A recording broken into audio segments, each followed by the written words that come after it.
এবং আমি এটাও ঘোষণা করছি মহান আল্লাহকে সাক্ষী রেখে যে কোনো ধরনের টেন্ডারবাজি, দুর্নীতি, চাঁদাবাজি এই ধরনের কাজ তো দূরের কথা, আমার প্রতি মাসের যে আল্লাহ যদি আমাকে এমপি করায়, প্রতি মাসের যে সম্মানী এমপি সাহেবের যে বেতনটা এই দুই আসনের সবচেয়ে গরিব মানুষের মধ্যে আল্লাহকে সাক্ষী রেখে আমার মরহুম বাবা মায়ের নামে কসম করে আমি বলছি আমি সেটা দিয়ে দেব।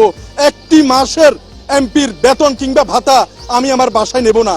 নির্বাচিত হইলে নোয়াখালীটাকে গিলে খাওয়ার কোনো সুযোগ নাই। 12 তারিখ আপনারা রাতের আধারে 500 টাকা খাইয়া যাকে ভোটটা মারি দিবেন তারা সারা বছর কষ্ট দিবে, তারা সারা বছর আপনাদেরকে জাহান্নামের আগুনে জ্বলাবে। আল্লাহর কসম, আমার মৃত মা বাবার কসম করে বলছি, পবিত্র কোরআনে হাত রেখে, যে আমার এমপির ভাতাটুকু আমি আবারও আপনাদেরকে এই প্রতি অসহায় 2টি থানার মধ্যে আমি দিয়ে বিতরণ করে দিয়ে, আমি আমার ঘর এখনো করিনি। যতদিন পর্যন্ত কবিরহাট কোম্পানিগঞ্জের কোনো মানুষ গৃহহীন থাকবে একজন এমপি হিসাবে আমি ঘর করব না। এবং বাংলাদেশের স্বাধীনতার পর থেকে এখনো পর্যন্ত রাস্তার পচা গলা বেওয়ারিশ মানুষদের একটি বেওয়ারিশ হাসপাতাল, মেডিকেল কলেজ কিংবা স্থাপনা কিছুই হয়নি। সরকার কিংবা বেসরকারিভাবে কেউ এগিয়ে আসেনি। সব তেলের মাথায় শুধু তেল দিতে আসে, কোনো গ্রুপ অফ কোম্পানিও এগিয়ে আসে নাই।